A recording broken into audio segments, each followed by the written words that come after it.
Когда Хуэйхао и остальные узнают, что Ван Дун на самом деле девушка, да еще дочь Тансана, Танутун. Совсем скоро на этом турнире Хуэйхао начал подозревать, что Ван Дун не тот, кем является. Что же произошло? Давайте узнаем. В финале турнира Хуэйхао и Ван Дуна ждет самая трудная битва. Они сражались против брата и сестры Сяо Хунченя и Мэн Хунчень. У них, на удивление, есть весьма мощное слияние духа. На их уровнях это дало просто неимоверную силу. Но у Хуэйхао и Ван Дуна, естественно, тоже есть слияние. И притом не одно. Обе стороны неожиданно вместе активировали свои собственные навыки слияния.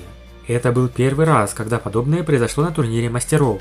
Сколько людей в этом мире может обладать навыком слияния? Тот факт, что две такие пары появились вместе, был просто слишком удивительным. Даже старейшина Сюань из Академии Шрека уже крепко сжимал кулаки. Кто бы мог подумать, что финал этого турнира фактически превратится в дуэль между двумя навыками слияния. Навык слияния духов Сяо и Мэн Хунчень, конечно, смотрится великолепно, а его эффект поражает.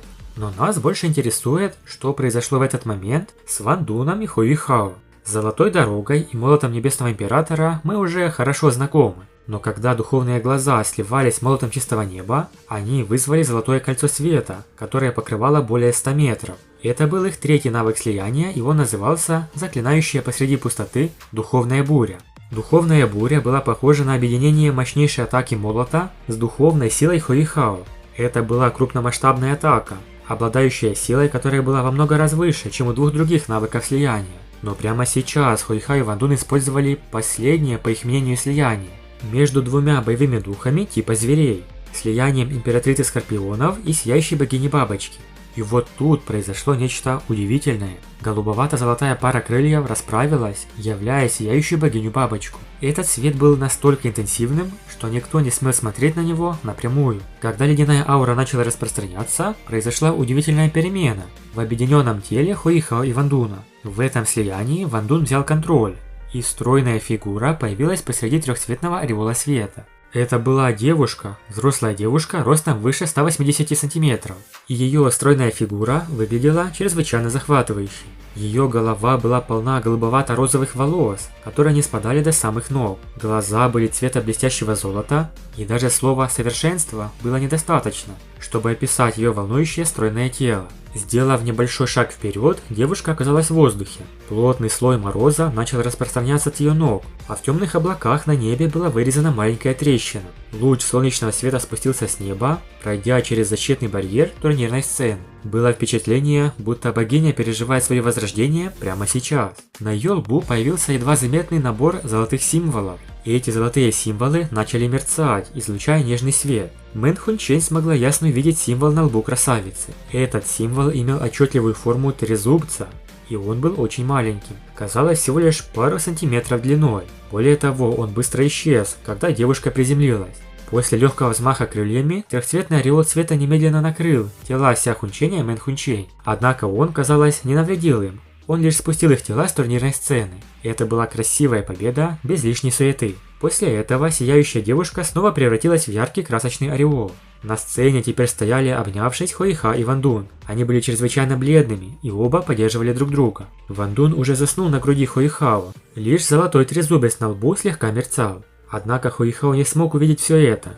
Чрезмерное истощение тела заставило его постепенно потерять все чувства. Теперь возникает главный вопрос. Что это была за девушка в слиянии Хуэйхао и Ван Дуна? Придя в себя после боя, в голове Хуэйхао внезапно появилась эта фигура. У нее были розовато-голубые длинные волосы, золотые глаза, а также едва различимый золотой трезубец. Сначала Хуэйхао подумал, что это снизошедшая богиня света. Однако, длинные розовато-голубые волосы девушки были того же цвета, что и волосы Ван Дуна, если вспомнить их слияние Молот Небесного Императора. В тот момент, согласно оригиналу, оно спроецировало взрослую фигуру Хуэйхао, которая держала молот в руке. Логически заключить, что если в этом слиянии появилась взрослая девушка, значит она представляет кого-то из них, и совершенно точно не Хуэйхао. Так почему же облачение света превратилось в восхитительную девушку? Поскольку Ван Дун был тем, кто контролировал этот навык слияния боевых духов, воспоминания Хуэйхао были не очень четкими, а Ван Дун потерял сознание после атаки. Но Хуэйхао хорошо запомнил лицо этой девушки, и оно выглядит точно так же. Да, будь то цвет волос или овал лица, Ван Дун и образ той женщины были одинаковыми. Хуэйхао пришел к Ван Дуну и начал очень близко рассматривать его лицо. Другими словами, Хуэйхао заподозрил, что Ван Дун что-то скрывает. Вот бы взял и прямо спросил.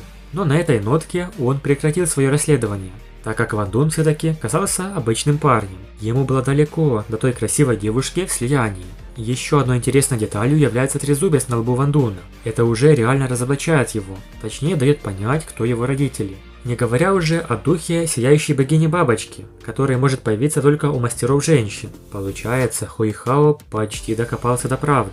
Но все еще впереди. Вот когда Хуэйхао реально узнает, что Ван Дун это девушка, это будет настоящий шок. Но еще более удивительно, когда он узнает, кто ее отец. О да, это будет здорово. Если вам интересно, как это произойдет и как отреагирует Хуэйхао, напишите в комментариях. Сделаю видео на эту тему. Большое спасибо за просмотр. Подписывайтесь на канал и всем пока.